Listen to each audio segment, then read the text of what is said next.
Hey guys, and welcome back to my channel. So today we're going to be doing some DIY masks.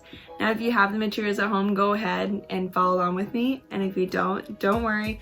I'll leave my shop link down below in the description box. You can go ahead and buy yourself some, your family, and your friends. So without further ado, let's get into this DIY. So the first set of materials that you'll need is some push pins. You'll need some fabric, some scissors, sewing machine, and some elastic. So since I make my mask in bulk, I just cut out one piece of fabric that was 9 by 6. And you're just going to use this for measuring. So then what you'll do, you'll go ahead and fold out your fabric.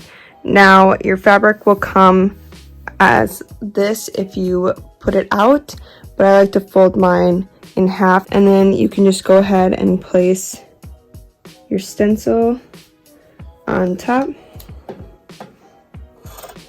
and just go ahead and cut that out.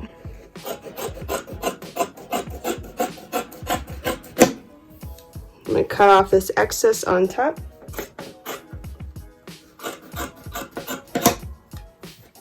And then since I folded it on the bottom, you'll see that there's this loop right here. So I'm just going to go ahead and cut those to separate them. And there you go. We have our two sides for the mask. So for the elastic, I like to use the 1/8 width, and then for length, I use 8 inches. So now starting with the basic of our fabric, we're going to make sure that all sides are lined up to one another. And we're just going to go ahead and take our pins, and we're just going to pin the sides of this.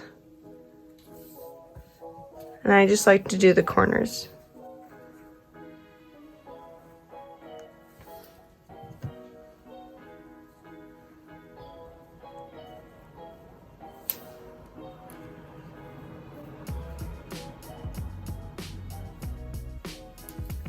And that's what it should look like at the end. Make sure when you're making your mask that you use cotton fabric, and then you can have a flannel on one side if you'd like to make it soft on the skin. But I think that just double cotton works good too as well, and it doesn't hurt the skin either. So now with your fabric all pinned, you're going to go ahead and start on one of the long sides. So you can just push it down anywhere you'd like. I like to leave at least a 1/2 inch inseam around the edges. So you're just going to go ahead and do a straight stitch on this.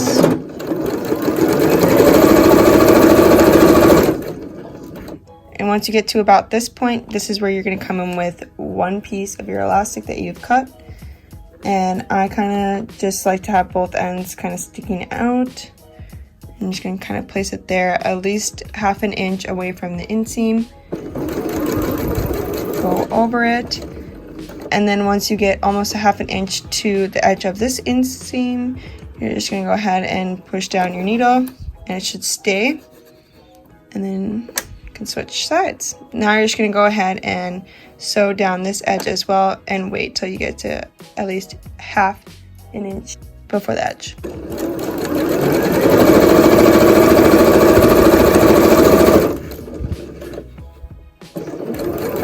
And on this part, if you want them to be like a little bit smaller, like kind of tighter, you're going to go ahead and pull this elastic a little bit out, so then it is a little bit tighter. And now you're just going to go ahead and sew down this long way as well, and repeat the same steps that you did on this side.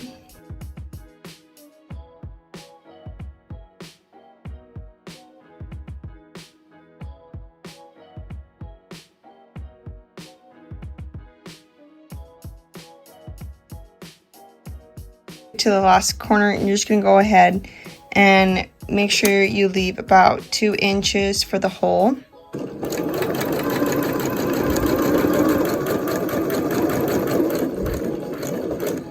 Or however big you need to have it to fit your fingers. You're just going to go ahead, pull this out, cut it, and then you're going to cut off this excess as well. So now that you have your mask all sewn on around the edges, you're just gonna go ahead, and I like to put 2 fingers inside of this hole. Then you can just scrunch up this corner, so you kind of just push this fabric, and then it should kind of go like that. You're gonna grab it with your other 2 fingers on the inside, you can see it. And then I like to do this corner as well at the same time. So then you're grabbing both of them here on the inside. You're just gonna go like this and pull. And there's your beginning of your mask. Now with this mask, there is a hole obviously. So what we're gonna do is that we're gonna go ahead and sew that up. So there's my beginning of my hole and my end. So we're just gonna go ahead and put it underneath and just sew it up.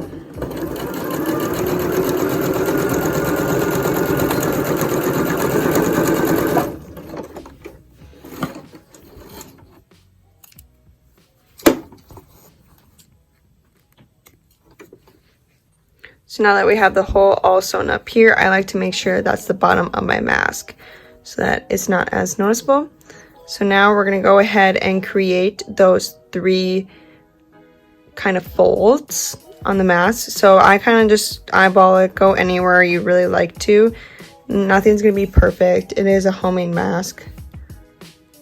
So you're just gonna go ahead and pin this, and then pin this side. And then create another one. Now it's gonna look like it's small, but it stretches out. You want these sides right here to be kind of small so that they go closer to your face and doesn't leave as big of a gap from the mask to your face. So that's what it should look like once it's pinned up. And you're gonna go ahead and we're going to sew this edge, and then we're going to do the same thing on this side.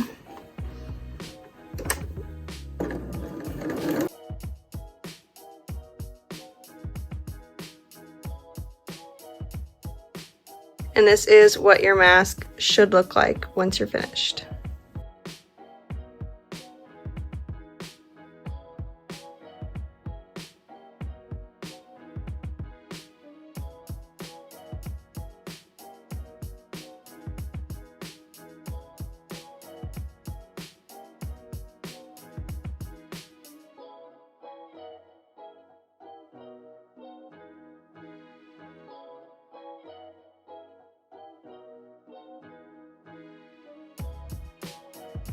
Thank you guys so much for watching this video, and if you guys liked it, don't forget to give it a big thumbs up and subscribe to my channel for more DIYs and great content. And if you guys end up making a mask with me, don't forget to go ahead and share it. Tag me on Twitter, Brenna_Muniz. And yeah, I hope you guys have a lovely day. Keep being safe, keep washing your hands and using hand sanitizer. You are loved and you are meant to be here. See you guys next time.